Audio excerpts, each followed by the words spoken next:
സ്തോത്രം യേശുവേ, സ്തോത്രത്തിനെന്നും യോഗ്യനേ.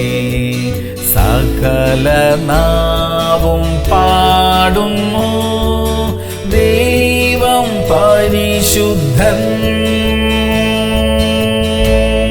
റോമർ 15:13. പ്രത്യാശ നൽകുന്ന ദൈവം പരിശുദ്ധാത്മാവിന്റെ ശക്തിയാൽ സകല സന്തോഷവും സമാധാനവും കൊണ്ട് നിങ്ങളെ നിറയ്ക്കുമാറാകട്ടെ. പ്രിയമുള്ളവരെ, ദൈവത്തെ സ്തുതിക്കുന്നത് നമ്മുടെ വിടുതലിന് കാരണമായി തീരും. ദൈവത്തെ ഇടവിടാതെ സ്തുതിക്കുകയും ആരാധിക്കുകയും ചെയ്തുകൊണ്ടിരിക്കുമ്പോൾ അന്ധകാര ശക്തികൾക്ക് ആ പരിസരത്തെങ്ങും നിൽക്കാൻ സാധ്യമല്ല. നമ്മുടെ വീടുകളിലും വാഹനങ്ങളിലും എല്ലായ്പ്പോഴും ദൈവത്തിന്റെ മഹത്വത്തെ വർണ്ണിക്കുന്ന ഗാനങ്ങളും വചനങ്ങളും ഒക്കെ അങ്ങ് മുഴങ്ങി കേൾക്കട്ടെ. അവിടെ വിടുതലുണ്ട്, സൗഖ്യമുണ്ട്. പ്രാർത്ഥിക്കാം. നല്ല ദൈവമേ, സ്വർഗീയ പിതാവേ, പരിശുദ്ധനായ അങ്ങയെ ആരാധിക്കുവാൻ തന്ന ഭാഗ്യ പദവിക്കായി സ്തോത്രം. അങ്ങയെ സ്തുതിക്കുന്ന വചനങ്ങൾ ഞങ്ങളുടെ നാവിൽ നിന്ന് വിട്ടുമാറാതെ ഇരിക്കുവാൻ സഹായിക്കണമേ. യേശു ക്രിസ്തുവിന്റെ നാമത്തിൽ അപേക്ഷിക്കുന്നു, കേൾക്കണമേ നല്ല പിതാവേ. ആമേൻ, ആമേൻ, ആമേൻ.